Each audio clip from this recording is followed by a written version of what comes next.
শুরু করেছে কোনো রকম কোনো অবৈধ জায়গাতে নির্মাণ সেটা পার্টি বরদাস্ত করবে না, আমার সরকার বরদাস্ত করবে না।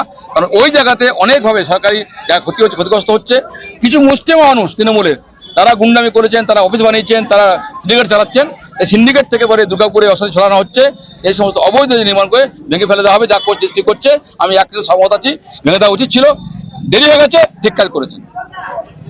কাগজগুলোর মধ্যে প্রত্যেকটা খামের মধ্যে সবাইকার বায়োডাটা রয়েছে, যে বায়োডাটাতে কোনো কারখানা সার্ভিসের জন্য না, এগুলো নিশ্চয়ই কোনো সরকারি কাজে চাকরি দেওয়ার নাম করে টোপ দিয়ে এরা টাকা পয়সা নিয়ে কাজ করে, সব পয়সা নিয়ে কাজ করতো এরা। তার প্রমাণ এখানে দেখুন, সব প্রত্যেকটা করলাম আমাদের সামনে, প্রত্যেকটা ক্যামেরা বন্দি করা আছে। পার্টি অফিস ভাঙার পরে কি এগুলো পাওয়া গেল? পার্টি অফিস ভাঙার পরে বলতে এখানে কিছু ভাঙা একটা আলমারি ছিল, আলমারিগুলোর থেকে যখন উল্টালো আলমারিটা, তখন আলমারি থেকে সব এগুলো বেরোলো। কি রয়েছে এগুলো, কি রয়েছে? এইগুলোতে প্রত্যেকটা বায়োডাটা রয়েছে, প্রত্যেকটা বায়োডাটা রয়েছে। দেখুন হাই সেকেন্ডারি, তারপর হচ্ছে মাধ্যমিক, উচ্চ, সবার কাছে সার্টিফিকেট রয়েছে এখানে।